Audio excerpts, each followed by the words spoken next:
પવિત્ર પુરુષોત્તમ માસમાં શ્રીમદ ભગવદ્ ગીતાના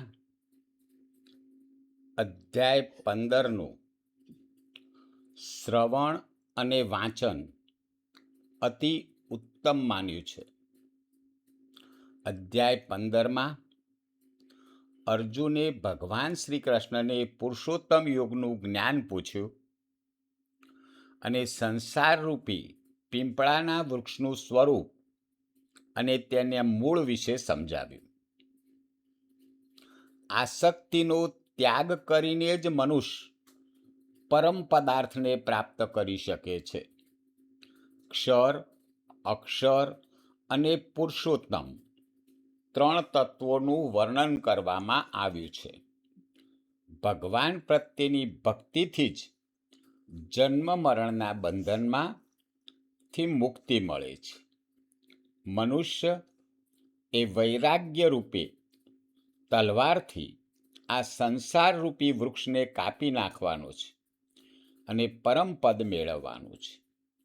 તો શ્રીમદ ભગવદ્ ગીતાના અધ્યાય 15નું અધિક માસમાં પવિત્ર પુરુષોત્તમ માસમાં એકવાર પઠન અથવા શ્રવણ કરવું અતિ ઉત્તમ માન્યું છે.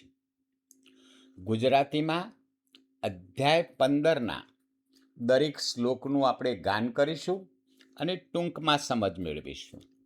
શ્લોક 1નું ગુજરાતી ગાન. અવિનાશી આ જગતને કહ્યો પીંપળો છે, તેનો જાણે સાર જે જ્ઞાની સાચો તે. ગુણોથી વધી વિષયના મૃદુ પત્રવાળી, શાખા તેની ઉપર ને નીચે છે સારી. અહીં પીંપળારૂપી આ જગત, જે જ્ઞાની આ પીંપળા સ્વરૂપ જગતને સમજે છે તે સાચા સંસારને પામે છે. પીંપળાના પત્રો એટલે કે પાન ઇન્દ્રિય વિષયો રૂપી છે. શાખાઓ સત્વગુણ, દેવયોની અને ઉચ્ચ લોકરૂપી છે. તણો મૂળ તત્વ પરમાત્મા અવિનાશી છે અને નીચેની શાખાઓ રજ અને તમગુણ, મનુષ્ય, પશુ, પક્ષી વગેરે અને નીચોનીઓ છે. મૂળ એટલે કે કર્મના બંધનથી આ જગતનું વિસ્તરણ થયેલું છે. હવે શ્લોક 2નું ગાન કરીએ. મનુષ્ય લોકમાં કર્મથી બાંધનાર છે તે, નીચે શાખા ઉપર છે મૂળ વૃક્ષનું એ. સ્વરૂપ તેનો સહેજમાં સમજી ના જ શકાય, આદિ અંત સંસારના સમજી ના જ શકાય. અહીં ઉપર મૂળ છે અને નીચે શાખા છે. એ સંસારનું વૃક્ષ આદિ અંત સંસાર સમજી ના શકાય એવો છે. કર્મ બંધનથી બંધાયેલા મનુષ્યો નીચે શાખા એટલે કે પ્રકૃતિ, વિષય, સંસાર, કર્મબંધ, કામ, ક્રોધ, લોભ, મોહ, મદ અને મચ્છરથી ભરેલા છે. આ વૃક્ષનું સ્વરૂપ સહેજમાં સમજી શકાય એવું નથી, કારણ કે શરૂઆતથી ને અંત સુધી પણ એ સમજી શકાય એમ નથી. જ્ઞાની માણસો જે જાણે છે તે સંસારને પાર ઉતરે છે. હવે શ્લોક 3 ગાન કરીએ, પછી સમજીએ. જ્યાંથી પાછા આવતા જ્ઞાની લોકોના, એ ઉત્તમ પદ પામવું જન્મ ધરીને આ. જેનાથી આ જગતની પ્રવૃત્તિ ચાલે, તે પરમાત્મા પામવા જગને જે પાળે. જે જ્ઞાની લોકો પરમાત્માના સર્વ નિયમોનું પાલન કરે છે, સર્વ જીવોને જીવિકા ભગવાન આપે છે, ભગવાન રક્ષણ કરે છે ને ઉદ્ધાર કરે છે. આ ઉત્તમ પદ જે લોકો પામે છે તે પાછા ફરીને આવતા નથી, એટલે કે મોક્ષ પામે છે. આ પરમાત્માને પામવો એ જ જીવનનો સાચો હેતુ છે. શ્લોક 4 સમજીએ અને પઠન કરીએ. દ્રઢ આડ્રોમ સંસારનું એમ વિચારી છે, અનાશક્તિના શસ્ત્રથી છેદે બુદ્ધ જન તે. માન મોહ આશક્તિના દોષ નથી જેને, આત્મજ્ઞાનમાં મગ્ન છે કામ નથી જેને.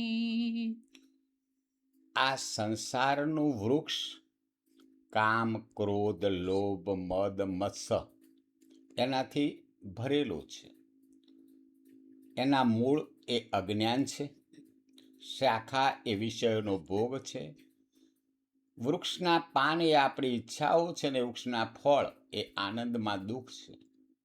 આત્મજ્ઞાનની સ્થિતિમાં જ્ઞાની પુરુષ એ માન મોહથી પર થઈ અનાશક્તિનું શસ્ત્ર એટલે કે વૈરાગ્ય, સમજણ અને આત્મજ્ઞાન પ્રાપ્ત થાય છે. જે શસ્ત્રથી દ્રઢ સંસાર વૃક્ષનો છેદ કરે છે તે જ મુક્તિનો માર્ગ પામે છે.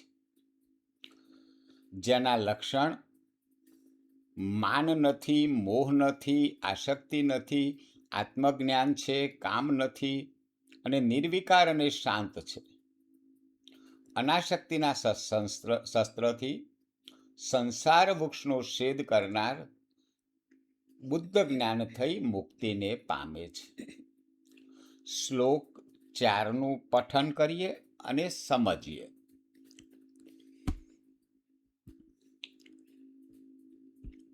સુખ ને દુઃખ સમા બધા બંધ થકી પર છે, જ્ઞાની તેવા પામતા અવિનાશી પદને. અગ્નિ સૂરજ ચંદ્રના જેને તેજ ધરે, જન્મ મરણથી મુક્ત તે મારું ધામ ખરે. સુખ અને દુઃખ. સુખ એટલે લાભ, માન, જય અને પ્રિય. દુઃખ એટલે હાનિ, અપમાન, પરાજય અને અપ્રિય.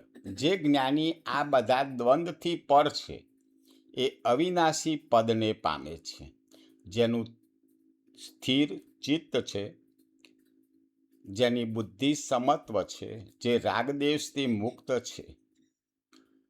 સૂર્ય પ્રકાશ આપે છે, ચંદ્ર શીતળતા આપે છે, અગ્નિ તાપ આપે છે. જેને સૂર્ય, ચંદ્ર અને અગ્નિ પ્રકાશ, શીતળતા અને તાપ આપે છે તે પરમાત્માને જ સાચો જ્ઞાની ધારે છે. જન્મ મરણથી મુક્ત થાય છે. સમત્વ યોગી જ્ઞાની અવિનાશી આ પરમ પદને પામે છે. જે પરમાત્માને ભજે છે તે જન્મ મરણના બંધનથી મુક્ત થાય છે. તે ભગવાનનું ધામ પ્રાપ્ત કરે છે અને અવિનાશી અને શાશ્વત થાય છે. પરમાત્માને ધારીને જ્ઞાની અવિનાશી પદને પામે છે. શ્લોક 5 સમજીએ. જીવ અંશ મારો થઈ શરીરમાં વસતો, ઇન્દ્રિયોને મન તણું આકર્ષણ કરતો. સુવાસ કોઈ ફૂલની પવન લઈને જાય, તેમ જીવયા અંગથી મૃત્યુ સમયે જાય. જીવ અંશ એ પરમાત્માનો અંશ સ્વરૂપ છે. શરીરમાં આવી ઇન્દ્રિયો એટલે આંખો, શ્રવણ, નાક, જીભ, સ્પર્શ અને મન દ્વારા વિષયોમાં આકર્ષણ પામે છે. ઇન્દ્રિયો વિષયોનો સંપર્ક કરે છે, વિષયોમાં મન પ્રવેશે છે, મન આસક્ત થાય છે અને જીવ તેમાં બંધાય છે. અને આસક્તિથી બંધન વૈરાગ્યથી મુક્તિ મળે છે. જીવ મૃત્યુ સમયે ઇન્દ્રિયો, મન અને સંસ્કારોનો સાર લઈને શરીર છોડે છે. જેમ સુવાસ પવન દ્વારા ફૂલથી દૂર સુધી પહોંચે છે, તેમ આપણે કરેલા સત્કર્મો એ જીવ સાથે લઈને જાય છે. અને પરિણામે જે જીવ ઇન્દ્રિયો અને મનના આકર્ષણથી અલગ રહી પરમાત્મામાં સ્થિર થાય છે, તે બંધનથી મુક્ત થઈ પરમ શાંતિ પામે છે. ઇન્દ્રિયો, વિષયો અનિત્ય છે. આસક્તિ બંધનથી થાય છે. વિવેક અને વૈરાગ્યથી મુક્તિ મળે છે. જીવનો સાચો ધ્યેય પરમાત્મા મેળવવાનો છે. જીવ પરમાત્માનો અંશ છે. તેનું મૂળ સ્વરૂપ સચ્ચિદાનંદ છે. તેને વિષયોમાં નહીં પણ પરમાત્મામાં આનંદ આવે છે. શ્લોક 6 સમજીએ. આંખ, કાન ને નાક ને જીભ, ત્વચા, મનને સાધન કરતા ભોગવે જીવ વિષય રસને. જીવ દેહથી જાય છે, દેહે ભોગ કરે, મૂઢ જુએ એને નહીં, દર્શન સંત કરે. આ ઇન્દ્રિયો આંખ, કાન, નાક, જીભ, ત્વચા, રૂપ, શબ્દ, ગંધ એ સાધન છે. તેના દ્વારા જીવ વિષય રસનો ભોગ કરે છે.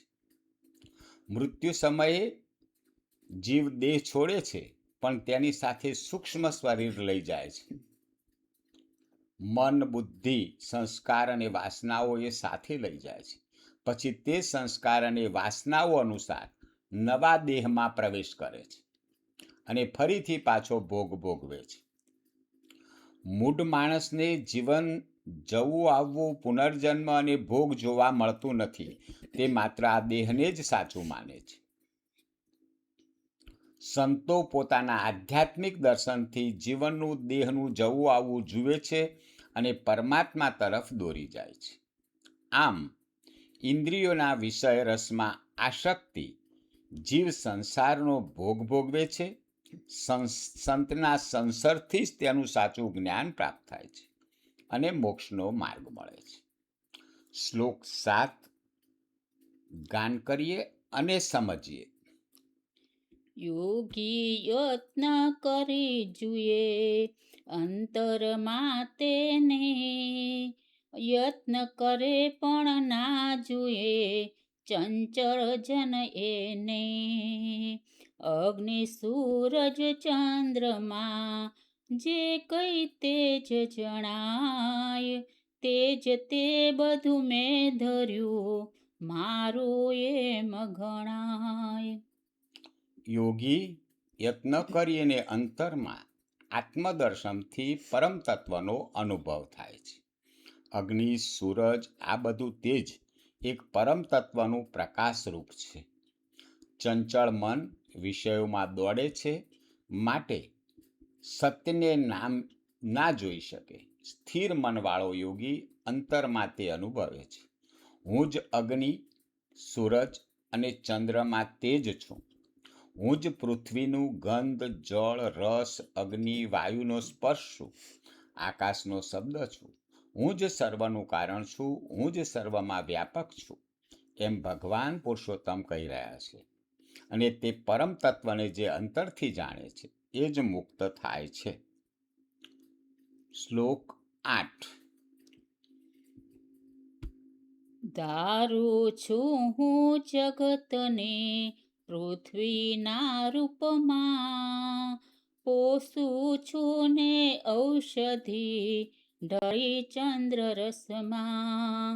જઠરાગ્નિ બનતા રહ્યો શરીરમાં હે હું, ચાર જાતના અન્નને હું જ પચાવું છું.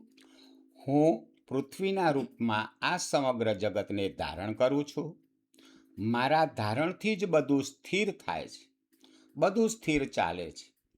ભગવાન કહી રહ્યા છે, હું જ ચંદ્રના રસારૂપથી સમગ્ર ઔષધિઓનું પોષણ આપું છું. ચંદ્ર પ્રકાશમાં આવેલા મારા રસથી ઔષધિઓમાં શક્તિ, પોષણ અને સુવાસ પ્રવર્તે છે. હું જ જઠરાગ્નિ બની શરીરમાં રહું છું. આ અગ્નિ વગર અન્ન પચે નહીં. હું જ જીવને શક્તિ આપું છું. ચાર જાતના અન્ન, ભક્ષ્ય, ભોજ્ય. ભક્ષ્ય એટલે કે ચાવીને ખાવું, ભોજ્ય એટલે કે ગળીને ખાવું, ચાટીને ખાવું, અને પેય એટલે કે પીને ખાવું. મારા વિના કશું નથી, મારી શક્તિથી બધું છે. હું ધારું છું, પોષું છું, પચાવું છું અને સર્વમાં સ્થિત છું. ભગવાન કહી રહ્યા છે, જે આ રીતે મને જાણે છે તે મને સર્વત્ર અનુભવે છે અને મારો ભક્ત બનીને મુક્તિ પામે છે. હું જ બધાનો આધાર છું, પોષક અને પાચક છું. મને જાણો, મને ભજો અને મને પામો. શ્લોક 9. સૌના હૈયે સુરહ્યો જીવન પ્રાણ થઈ, જ્ઞાન જ્ઞાનનો મૂળ છું, સાચી વાત કહી. સંશય નાશક જ્ઞાનને સ્મૃતિનો દાતા હું, વેદાંતકને વેદનો જાણનાર પણ હું. સૌના આઈએ હું રહ્યો છું. હું સર્વના હૃદયથી સ્પર્શ રહું છું. હું જીવનરૂપ પ્રાણ બનીને સર્વને ધારણ કરું છું. હું જ જ્ઞાન છું, હું જ જ્ઞાનનું મૂળ છું અને સર્વ જ્ઞાન મારાથી જ ઉત્પન્ન થાય છે. હું સર્વમાં પ્રાણશક્તિ રૂપે પ્રવર્તું છું. મારા વિના કોઈનું જીવન રહી શકે નહીં. વેદાંતનો તત્વજ્ઞાતા પણ હું છું, વેદાંતને જાણનાર પણ હું છું. આ સત્ય વાત જ્ઞાનીને ગ્રહણ થવાથી મુક્તિ મળે છે. આ જ પરમ સત્ય છે, એ હું તમને કહું છું. હું જ અવિનાશક જ્ઞાનને પ્રગટ કરું છું. હું જ સ્મૃતિ એટલે કે યાદશક્તિનો દાતા છું. હું જ વેદનો જાણનાર છું. હું સર્વના હૈયે રહું છું. જીવન પ્રાણ બનીને પામું છું. હું જ જ્ઞાન છું, જ્ઞાનનું મૂળ છું. સાચી વાત કહીને મુક્તિનો માર્ગ ખોલું છું. સંશયના જ્ઞાનને પ્રગટ કરું છું. સ્મૃતિનો દાતા છું. વેદાંતને જાણું છું અને વેદોનો જાણનાર છું. આમ ભગવાન કહી રહ્યા છે, હું જ સર્વ આત્મા સ્વરૂપનું કારણ છું. જે મને જાણે તે મુક્ત થઈને મારા સ્વરૂપને પામે છે. પછીનો શ્લોક. આત્મા તો અવિનાશ છે શરીરનો નાશ, ક્ષરને અક્ષર વસ્તુનો એમ વિશ્વમાં વાસ. પરમાત્મા બીજા વળી એથી ઉત્તમ છે, જે વ્યાપક જગમાં થયા ઈશ્વર સાચે તે. આત્મા જન્મતો નથી અને મરતો નથી, એટલે કે આત્મા અવિનાશી છે. શરીર ક્ષણભંગુર છે, તે જન્મે છે અને મરે છે. જે નાશ પામે છે તે ક્ષર છે. આ જગત, શરીર, પદાર્થો બધું ક્ષર છે, જે નાશ પામે છે. જે કદી નાશ ન પામે તે અવિકારી અને અક્ષર છે. ક્ષર અને અક્ષર બંનેનું જ્ઞાન થવું જોઈએ. ક્ષર જગતનું તત્વ જાણે છે, અક્ષર આત્માનું તત્વ જાણે છે અને ત્યાંથી જ પરમ તત્વની પ્રાપ્તિ થાય છે. ક્ષરથી અક્ષર ઉત્તમ છે, પણ પરમાત્મા તેનાથી ઉત્તમ છે, કારણ કે બંનેનો અધિષ્ઠાન, નિયંત્રક, આધાર પરમાત્મા જ છે. આત્મા અવિનાશી છે, શરીર નાશવંત છે, અક્ષર જગત નાશવાન છે, અક્ષર આત્મા અવિકારી છે, પરમાત્મા બંનેથી ઉત્તમ છે. આમ આત્મા અવિનાશી છે, શરીર નાશવંત છે, અને તેથી જ સત્યને જાણો અને મુક્તિ માર્ગને પામો. પછીનો શ્લોક.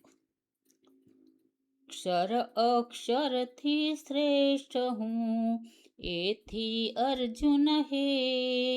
કહે વેદને જગતમાં, પુરુષોત્તમ મુજને.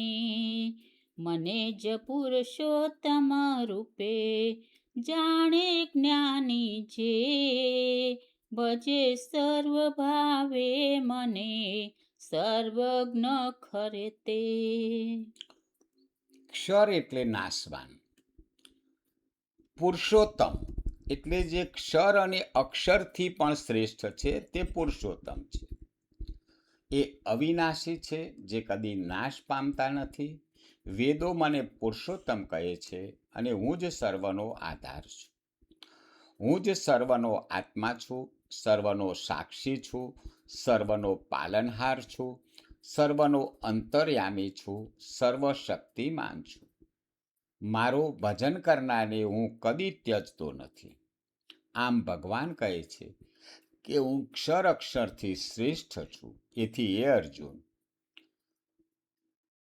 વેદને જગતમાં પુરુષોત્તમને એટલે કે મુજને પુરુષોત્તમ રૂપે જાણીને મને જે ભજે છે તે મુક્તિ પામે છે. પછીનો શ્લોક. ખૂબ ગૂઢમાં ગૂઢયા, શાસ્ત્રમાં કહ્યું છે મેં. ધન્ય તેમ જ્ઞાની બને, આને જાણે તે. આ શાસ્ત્ર અતિ ગૂઢ છે, વિવેકી લોકો તે સમજી શકે છે. આગળ જોયું તેમ ક્ષર અને અક્ષરથી પણ ઉત્તમ પુરુષોત્તમ છે.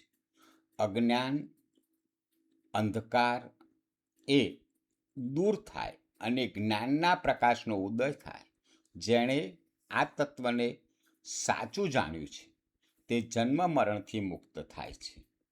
જે જ્ઞાની મને પુરુષોત્તમ એટલે કે સર્વજ્ઞ થઈને ભજે છે, હું તેના માટે